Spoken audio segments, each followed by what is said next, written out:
Hey guys, thanks for joining me back here on the Ginger Binger YouTube channel. I got a special treat for you today. I'm going to be going over my PS2 collection, and stay tuned till the end to find out what my favorite PlayStation 2 game that I own is. Alright, right now I'm going to start off with the games that are part of my collection but aren't necessarily mine, whether that be my girlfriend's or games that I've collected over the years that have either been left at my house by friends that have moved away, yada yada yada. So let's just jump right into this. Alright. We got Final Fantasy X, girlfriend's not mine, can't say anything about it. Smash Court Tennis Pro Tournament 2, that was my brother's game. Not my type of game. I don't like tennis, so, let's move on. Lucinda Green's Equestrian Challenge, that is obviously mine, my favorite game. No, I'm just kidding, that is my girlfriend's, and let's move on. It's funny, I think actually we played that one day, and it's harder than you think. I'm going to leave it at that. The Kingdom Hearts, which one is this? Kingdom Hearts, Chain of Memories. I've never played a Kingdom Hearts game. I've watched my girlfriend play them. They look kind of fun, but I don't know if they're my kind of game where I would get the enjoyment out of it. Very creative though. Very fun to watch her play these. We have Kingdom Hearts 2. Same thing about the last one. Haven't played them. Maybe one day, who knows. The original Kingdom Hearts, same thing. Life A Futuristic Harvest Moon. Don't know actually anything about that game. Even my girlfriend doesn't really speak about it. I'll have to ask her sometime. Maybe we'll do a podcast talking about some of our favorite PlayStation 2 games. Let me know if you guys would like to actually see that down in the comments, okay? Gallop Racer, same thing, girlfriend. And this one technically is mine, but I never have played it. It came in one of those 3 packs for $15 back in the day. Ford Racing 3, I'm not the biggest fan of racing games. It's just not for me. I played it, it was alright. What can you say?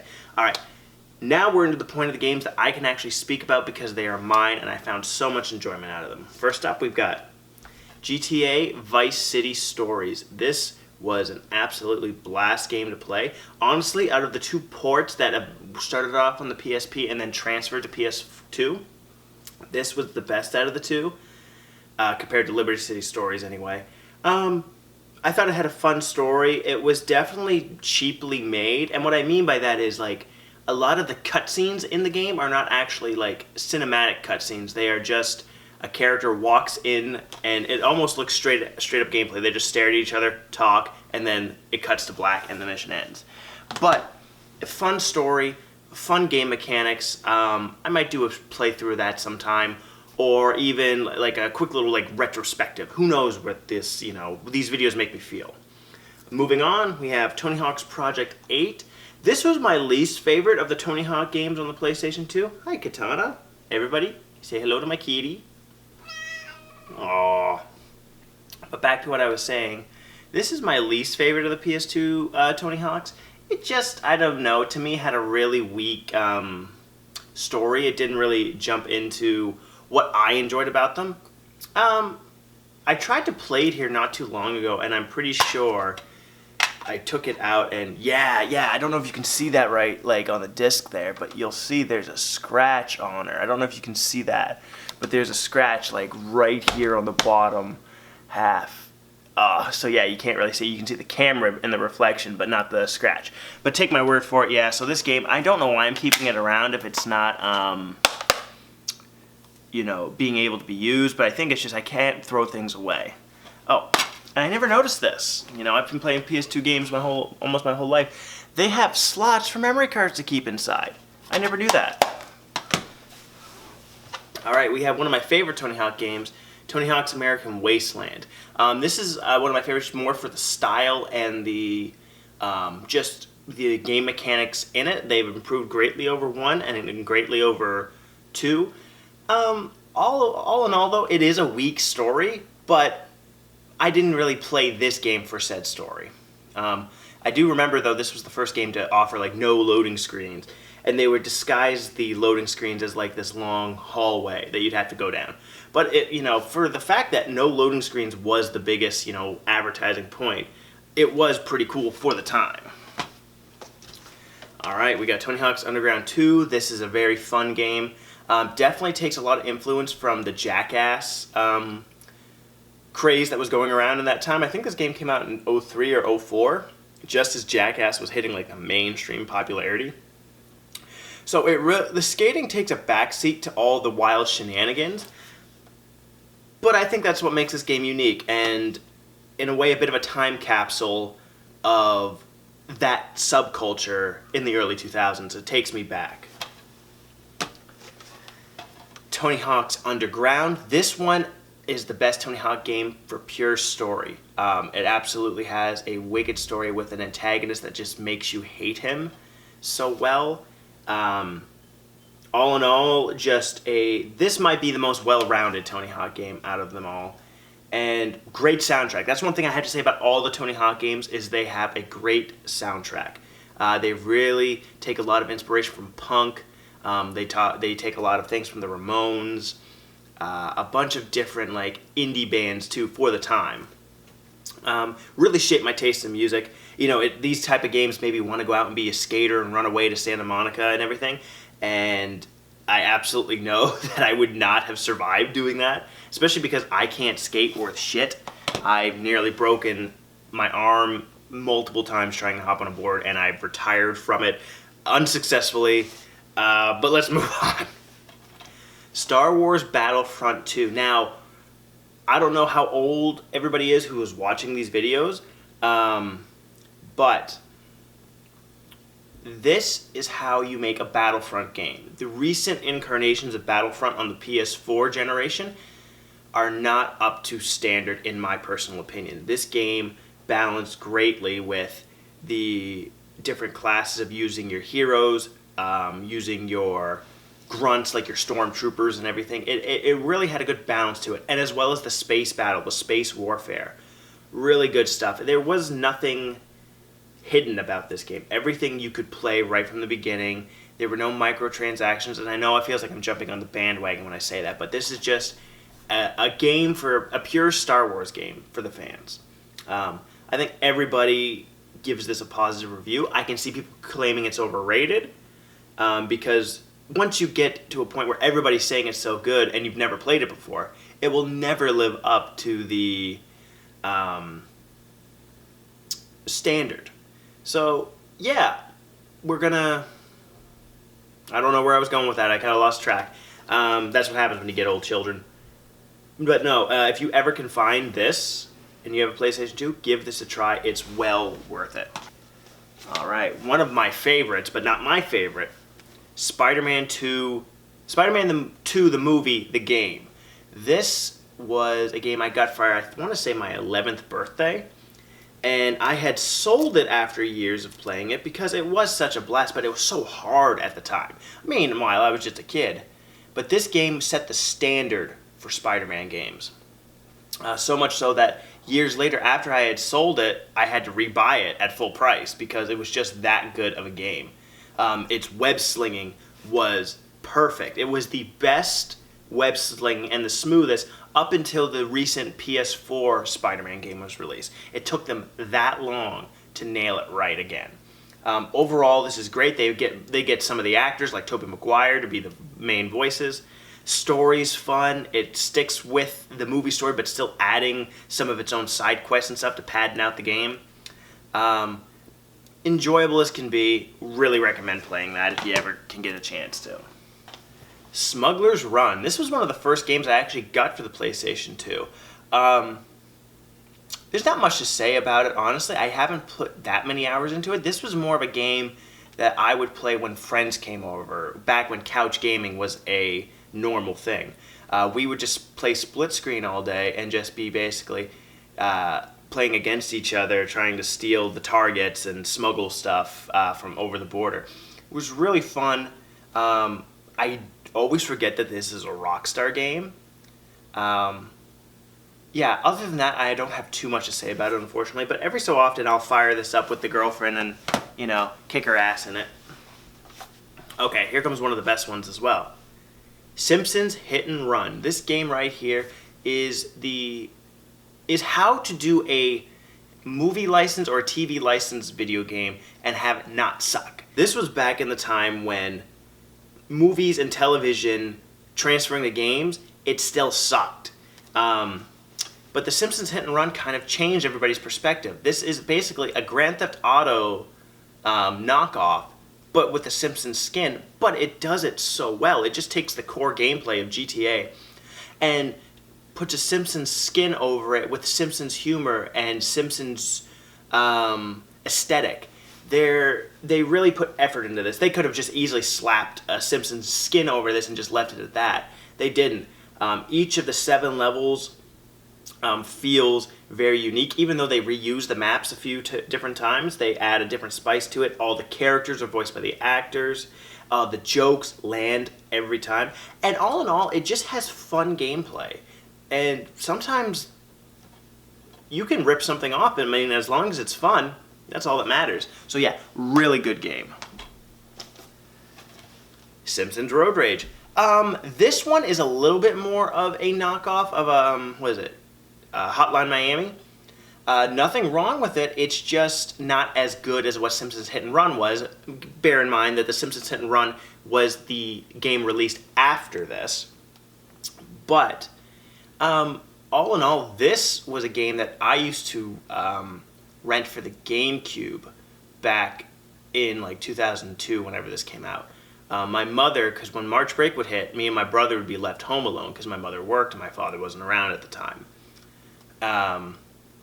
So she would rent us the GameCube from the local video store for the entire week of March break, and I was so thankful she didn't have to do that. And we were hard up on money, but mom was so great. And we would just play this all day. So when we got the PlayStation 2, we had to buy this, and this is a game that is fun just for playing split screen. Every so often I'll fire it up with the girlfriend and we'll just have an absolute blast for a couple hours. Just like I said before, the characters are all voiced by the actors. The gameplay is fun, but it is repetitive because it's only a driving game. Alright, we have Lord of the Rings, The Two Towers, the game. This is a very fun game. It follows the plot of the movie very well. The gameplay holds up. My case is actually falling open. That's one thing I don't... This was before I started taking care of my games more and more. Some of these have like broken pieces where the case can't close, or like there's stains of stuff on it. I don't know what. But all in all, this is a very fun game if you're a Lord of the Rings fan. It is hard in the later stages of the game. I actually have never beaten this. Making an appearance, Katana, again. But yeah, it definitely gives you that vibe. Or not that vibe, sorry. It definitely is a strong action game for what it is. Again, this isn't a bad movie tie-in game. This actually seems like they put some effort into it. Lord of the Rings Return of the King. Same things that I've said about the Two Towers, but this one is much more polished. The graphics are better, and the gameplay is better. It's just a little bit smoother. By today's standards, it would be considered clunky, but you got to remember, this came out in 2003, 2004. So for that time, it did a very good job with what it was given. The actors put their voices into it, and I remember really watching behind the scenes of how this game was made and everything. That was really enjoyable. But all in all, yep, I actually never beat this game either. I made it to like the second last level, never ended up beating it. You never know, might go back one day. As you guys know, I'm a big fan of Lord of the Rings. I might do a video talking about them one day. But yeah, all in all, great series of games and movies. Not too many franchises can say that. The Godfather, the game. This is an absolute hidden gem of greatness. A lot of people don't really talk about this game. They basically say it's The Godfather skinned over GTA, which it is, but it's also more than that. It ties into the movie very well. If you've seen it, if you haven't, you don't need to know anything about the movie for it to still make sense. You play as a soldier in the Corleone family he's the person in the game who answers some of the questions that are left up for speculation in the movie, like who's the person who hid the gun for Michael? You're the character that does that. Who's the guy that sees Sonny get blown away? You're the guy who finds him. So it ties it in very well. The gameplay is really fun. The driving is probably the worst aspect of the game, in my opinion. And the PS2 version is the worst version out there that I have played. The PS3 version is much better, in my opinion, just because it has more detail and it adds a few different gameplay elements, like being able to hire your own crew. You can't do that in this game, but it doesn't really take away from it. These are, well, I'll just leave it at this. It's a really good game. Try to play it at some point if you can. Really good, though. All right, we're getting down to the nitty-gritty, as they'd say. SmackDown vs. Raw 2006. I haven't played this movie in a long time, I haven't played this game in many years. This was just as I was starting to lose, not interest in wrestling, but I fell off the bandwagon for a couple years, and I would just occasionally check in on it, but I wasn't a hardcore fan like I used to have been. Yeah, this game, I remember this game, though, was one of the first games to introduce the title system, where you could have your champions and challenge them for any title you wanted to. And that was the part of the reason I wanted this game, because I wanted, Chris Benoit to be the champion. And this was back in, 2005 when this game came out. Yeah, all in all, though, great game. Pretty standard, I guess, though. Not too much to write home about.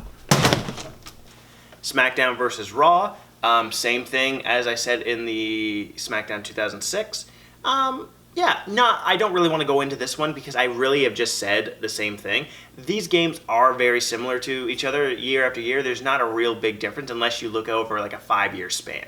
So yeah, SmackDown vs. Raw, awesome. This was the first game I ever played on the PS2.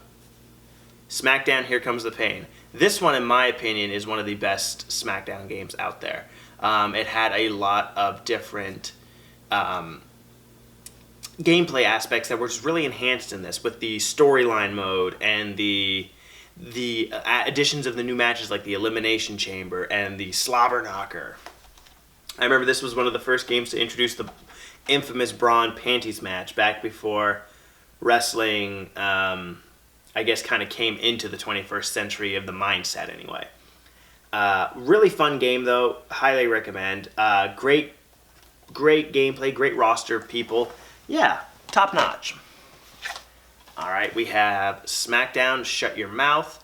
This one to me falls short because I played this after SmackDown, Here Comes the Pain. And for those who aren't aware, this was released before SmackDown, Here Comes the Pain. So this suffers just from timing. Otherwise, the gameplay is phenomenal. Storylines are great. The characters, the roster is great as well. So yeah, although I do have to say, in my opinion, this may be one of the lamest covers, just because at this time, none of these guys, Triple H was the biggest name on there for the time. Brock Lesnar was not the star that Brock Lesnar was going to be. Kurt Angle was a star, but not a mega star at the moment. And Jericho and Booker T, in my opinion, have never reached that mega star level yet. So yeah, I honestly think that I personally like having just one person on the cover. But other than that, gameplay is good. Don't let my thoughts on the cover sour this. All right. True Crime New York City. Now this game is, I look back fondly on with rose-colored glasses. I will admit, though, that the gameplay in this is bad. It's a very sluggish and how would I say it? It's not a smooth game. There's a lot of glitches in it. The driving is horrendous. The shooting's good. They nailed the shooting. And the story and main character are more just just there. They don't really have any awesome hitting moments. But I did like the idea of going around as a cop and choosing whether to play good cop or bad cop and arrest people. It has, I think the series has a lot of potential. I just don't think that they quite hit home with this game. But I still enjoy it. But if I'm looking at it objectively, it has some major flaws, and most people, I don't think, would go back and find enjoyment out of it today. All right, are we ready for my favorite PlayStation 2 game of all time? Now, I don't know if I've said this before or if many of you can probably guess by my choice in games. it has to be none other than Grand Theft Auto San Andreas. This was the first Grand Theft Auto game I had ever played. And what a game to start out with. My mother had rented this for me from Movie Gallery, and this would have been around 2004, so I would have been like 10 or 11 years old. And my mother had no clue what Grand Theft Auto was known for. She thought it was going to be like a Need for Speed or a racing style of game. She had no idea what she was coming into until when she came up into my bedroom and I was playing. I was in a strip club and some guy was calling me the N-word the entire time. And she freaked out. She was so mad she would never let me rent it again. How did she put it? She said she would never pay her money for me to degrade my mind. So I did what any normal kid would do. I saved up and bought it with my own money so I could degrade my mind. And I don't regret it. I've lost countless hours playing this game. I have played it through. I've lost count at this point how many times I've played this game through. All in all, fun gameplay, excellent setting. The music has influenced my taste to this day. Sometimes what I'll love to do too is I will just have a drink and it's the end of the night. I'll flick this on and I'll just drive through Los Santos in my lowrider, as white as that sounds, and just turn on Radio Los Santos and just listen and just kind of vibe with it.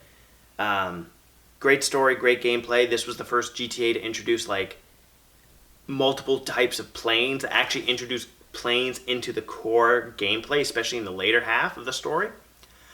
So many great characters, so many great voice actors of like actual celebrities. You have James Woods, Samuel L. Jackson,